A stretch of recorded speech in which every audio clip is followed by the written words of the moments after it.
Алхаз Гургуля и Лана Цаава утверждены кандидатами для избрания в новый состав Общественной палаты от города Сухум. Такое решение депутаты Сухумского городского собрания приняли единогласно. Далее участники заседания заслушали отчет главного архитектора города Светланы Шаменковой о проделанной работе отдела градостроительного регулирования и архитектуры за 2022 год. Шаменкова сообщила, что за отчетный период было выдано 267 разрешений на строительство, 16 на ввод в эксплуатацию объектов. 8 запросов коллегии адвокатов. Было составлено 17 ответов на запрос о получении соответствия градостроительным нормам и правилам объектов самовольного строительства.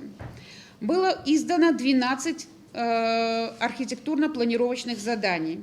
Светлана Шаменкова отметила, что проводится архивирование и сканирование всей документации, которая поступает в отдел архитектуры. Эту работу впервые начали вести в 2020 году. У Шаменковой у депутатов возникло немало вопросов. В основном их интересовало, как выдается разрешение на строительство и проблема незаконного строительства.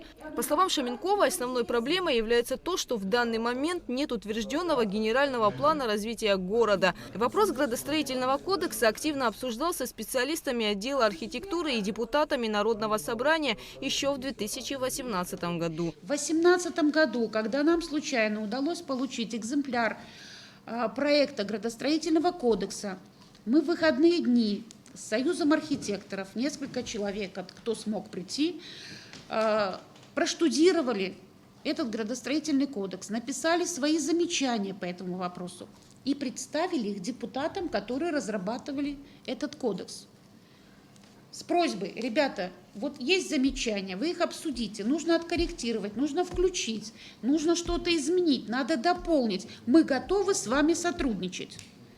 С 2018 года ни разу никто не обратился и не дали нам прочитать уже измененный какой-то кодекс. Внесли они туда корректировки, не внесли. Потому что они его утвердят, и мы будем вынуждены жить по этому кодексу. Пожалуйста, да, может вам попробовать. Дайте нам то, что они разработали уже.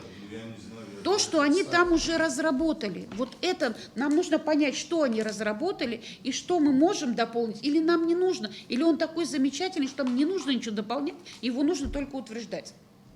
Вы же можете к ним запрос?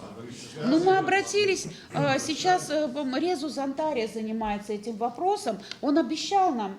Давайте, у вас напрямую нет законодательной инициативы. Может быть, через собрание, через депутатов мы этот вопрос сделаем открытым, чтобы общество тоже участвовало в решении таких вопросов. В завершении заседания депутаты установили срок внесения администрации столицы проекта решения о бюджете города Сухум на очередной финансовый год не позднее 30 октября текущего года. Гугу Савардания, Тимур Гугохия, Абхазское телевидение.